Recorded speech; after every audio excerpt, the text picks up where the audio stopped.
concept in the twin flame idea that has been very distorted is the chaser-runner dynamic. This is a concept in the twin flame community where supposedly one partner is always chasing and the other is always running. This is a major distortion of the reality of the sacred union. As you know, one of my life's mission is to guide people into true sacred union, which is different than the false idea of the twin flame, especially within the spiritual community. There is such a thing as twin flame, as I write about it in my books, but it has been so hijacked by the dark forces and distorted in order to keep people from actually achieving the sacred union. The divine masculine, let's start with this. So what really happens is that the divine masculine role is to awaken the divine feminine's power. The divine feminine then activates the sacred union itself. So if the divine feminine is not in her power, she cannot activate the union, which is her role. Now, the divine masculine is not a specific man or a male in a physical human. The divine masculine is an energy that can come to the divine feminine in multiple forms, especially through different men. And the irony is that the more conscious and powerful the woman is, she's actually going to receive this during her life, right? Because life is really long, but during her life through multiple partners or multiple men that will come into her life, not necessarily sexual partners. You will understand this a bit later when we move forward. So the divine masculine, I want you again to look at it not as a specific man or a specific person. It is an energy that can come to the divine feminine in multiple forms and through different men. This means that a woman on her divine path towards a sacred union will experience lessons from the divine masculine through multiple men in her life. And also it can come through different ways. This could be from her father, multiple lovers, her boss, her brothers, her friends, her sons. It can come from animals. It can come from money, which is a masculine energy.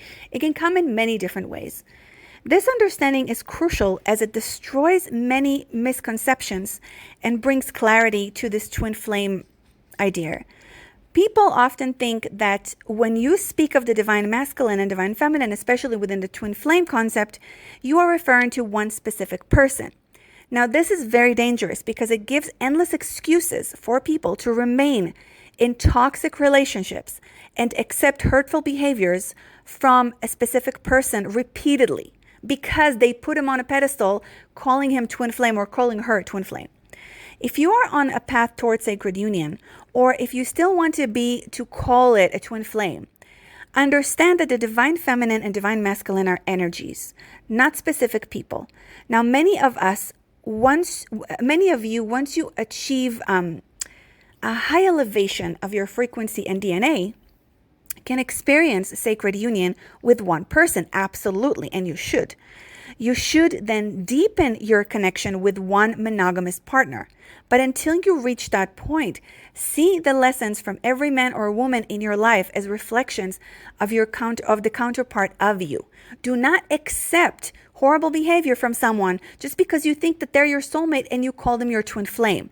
It is very, very toxic and dangerous, and it will in fact move you away from creating a real sacred union and what you would maybe want to call a twin flame, although it's not a real twin flame. People really don't understand the concept of twin flames.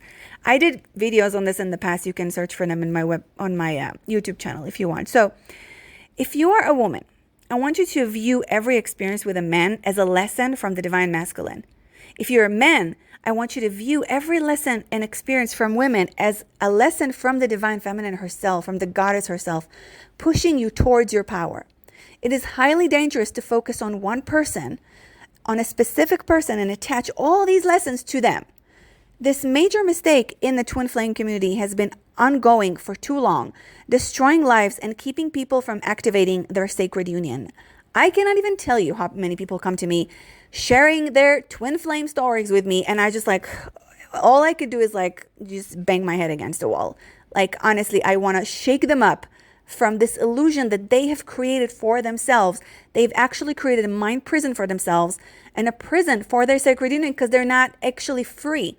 They have caged themselves in this idea of a twin flame, and they think that they're experiencing this magical thing when actually they're in a very low vibrational toxic relationship. Now, in the process of a sacred union, the divine masculine will push the divine feminine.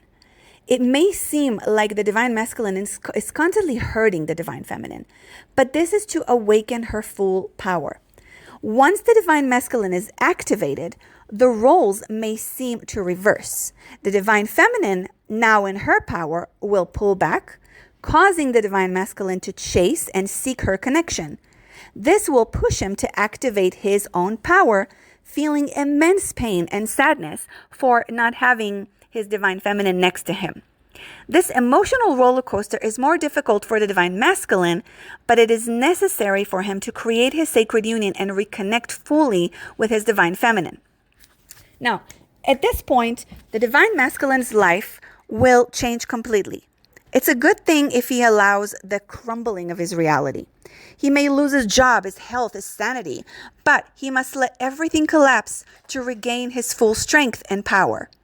The emotions he feels from losing his divine feminine will be the catalyst for his awakening, shifting and changing everything in his reality.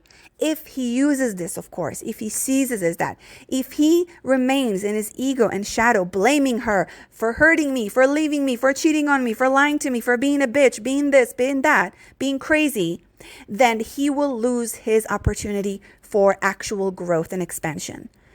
Now, when this happens, the Kundalini of the divine masculine can fully awaken. If he takes that place to grow and expand, take the power and expand his power and see that as an opportunity for growth. Then again, his Kundalini, his life force, can finally begin to awaken, reaching a point where he is ready to continue the process of Kundalini activation with his divine feminine counterpart when she arrives, right? Or perhaps he's not there yet, so she will still keep coming through multiple partners, through many relationships, or maybe just one more relationship. It doesn't matter. It's important to note that each couple and individual has a unique path according to their soul's mission and the purpose of their sacred union. For example, women who are here to be modern sex priestesses like me may not find their sacred union with a physical partner until later on in life for a very good reason, which I'm not going to go into this video. Others may need to meet and activate their sacred union in their teens, for example. So they're going to meet their divine counterpart when they're like 16 and will remain with them their entire life.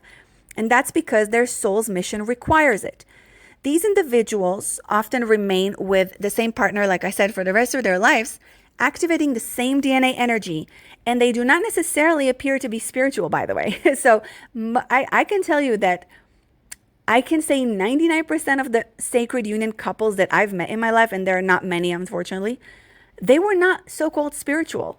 They were very grounded in this earth, don't live the spiritual life, but absolutely living the sacred union in its full glory, which is so beautiful.